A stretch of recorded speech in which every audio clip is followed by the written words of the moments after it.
Bonjour et bienvenue pour ce nouveau tutoriel. Bon, aujourd'hui, nous allons poursuivre notre apprentissage sur le HTML et le CSS.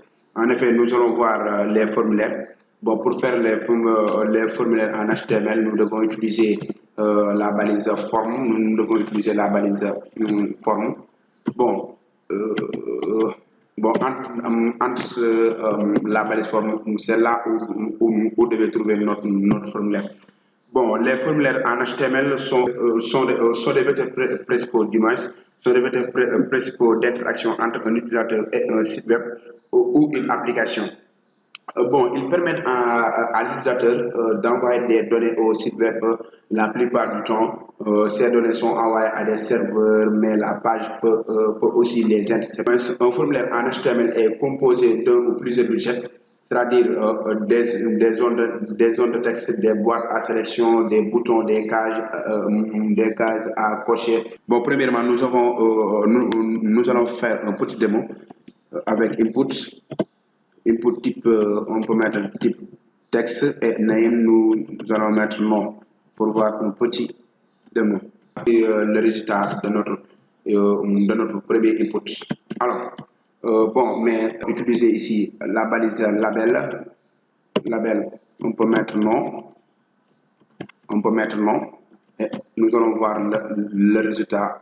Voici notre premier label qu'on a mis sur notre formulaire, quoi. Bon, alors, bon, vous trouverez aussi la plupart des formulaires sont encadrés dans des sites web du genre. Bon, la balise qui le fait, c'est la balise fields. Nous allons mettre field, voici cette balise, et nous allons mettre l'ensemble de notre code au niveau de cette balise. On va mettre dans cette balise et si on actualise et si on voici la balise field de cette qui encadre notre formulaire. Alors, il y a aussi une balise légende. Si aujourd'hui je voulais utiliser, j'aurais dû mettre juste la balise légende et la balise légende, je vais mettre n'importe quoi. Et si j'actualise, je vais actualiser pour voir la balise légende qui coupe notre feuille de cette. Ok. C'est sous forme de titre, quoi, sous forme de titrage. Ok. Pour les inputs, nous pouvons mettre autant d'inputs que l'on veut. Nous pouvons juste ici copier et coller autant d'inputs que l'on veut. Alors, et si on actualise, voici les inputs qu'on avait, et on pourrait y mettre des divs. Je vais juste couper ça. Et puis je vais le coller. Bon, attendez. Je vais juste couper ça et je vais le coller ici. Et je vais supprimer ça. Ça, je colle ceci. Voilà. Bon, c'est juste ça. Et si j'actualise, le même résultat. Ok. Alors, dans la plupart des formulaires, si vous saisissez votre nom, disons prénom et âge, vous allez trouver un champ où on met message ou bien votre commentaire du genre. Bon, pour faire cela, il y a une balise qui permet de le faire, c'est la balise texte, c'est la balise texte area. C'est cette balise qui nous permet de définir notre champ de saisie. Mais ici, je pourrais définir une div pour jouer à notre ergonomie. Bon, là, je vais juste couper et je vais le coller ici. Là, si je mets ici, bon, H1 ou bien H2 ou bien H5, je peux dire H5, votre message,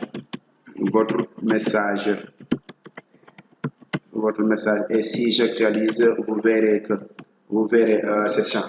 Alors, là, je peux saisir n'importe quoi. Ok, c'est cette balise qui nous permet de le faire. La balise texte area. Bon. Alors, parfois aussi, vous trouvez des menus déroulants comme du genre sexe. Vous pouvez choisir votre sexe, homme, femme, masculin, féminin, du genre ou bien un menu déroulant. Bon, pour faire cela, on va utiliser la balise. On va juste mettre ici une div et on met la balise select. C'est cette balise qui nous permet de la faire, la balise select. Et on met aussi une balise option pour obtenir les options qu'on doit sélectionner. Pour obtenir les options qu'on doit sélectionner ici, on peut mettre, bon, c'est à vous de choisir. Je pourrais juste, quand je mets ça, je peux le copier et le coller. Bon, combien de fois? 3 fois, 4 fois. Là, je pense que c'est bon. Et si j'enregistre et si j'actualise, vous verrez que si je clique ici sur H, bon, nous avons un menu déroulant ici. Nous avons un menu déroulant. Et ça, on peut sélectionner. Bon, alors, pour les cases à cocher, nous allons utiliser, bon, nous allons d'abord définir une div. Nous allons d'abord définir une div pour les cases à cocher. On utilise aussi un input. On utilise aussi un input de type checkbox. Là, on utilise de type checkbox. Checkbox, checkbox. Et de name, on peut définir nom ou bien sexe du moins, sexe. Et avant ça, veuillez, euh, veuillez choisir votre sexe d'image. On peut mettre, veuillez choisir votre sexe. Et là, ça sera plus explicite. Et l'input, on pourrait le mettre 3 fois en femme. Vous pouvez choisir votre sexe. Et là, on pourrait mettre vous pourrez définir un label. On pourrait définir un label femme.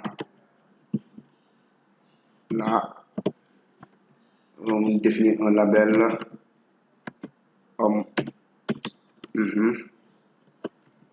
Là, on définit un autre label, on met autre. Label, on met autre. Et si on arrête et on actualise pour voir le résultat.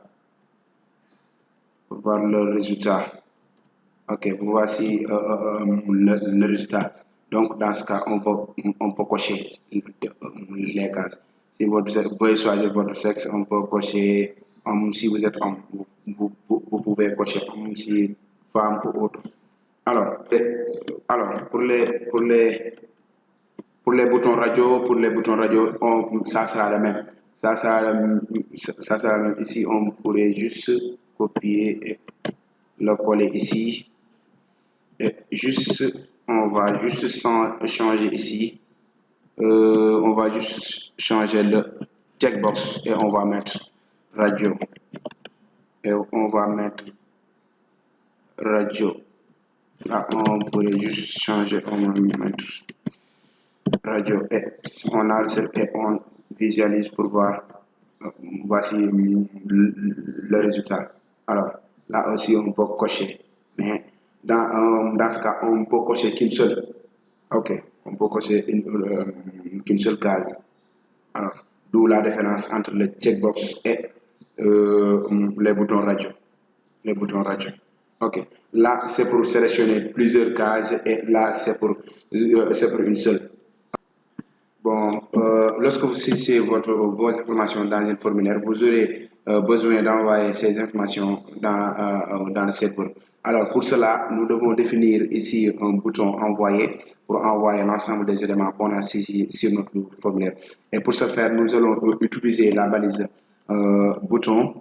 Nous allons utiliser la balise bouton pour définir notre bouton envoyer. Alors, mais il faut préciser le type le type dans la balise bouton, le type submit euh, pour définir notre bouton envoyer. Là, on met la valeur envoyer ou bien soumettre. Vous pouvez mettre envoyer ou bien soumettre ou bien n'importe quoi. Et si j'enregistre et si j'actualise, si j'actualise, vous verrez le résultat et notre bouton. Voici notre bouton. Alors, bon, c'était tout pour ce tutoriel. Et merci de l'avoir suivi. Bon, le prochain chapitre, nous allons le CSS.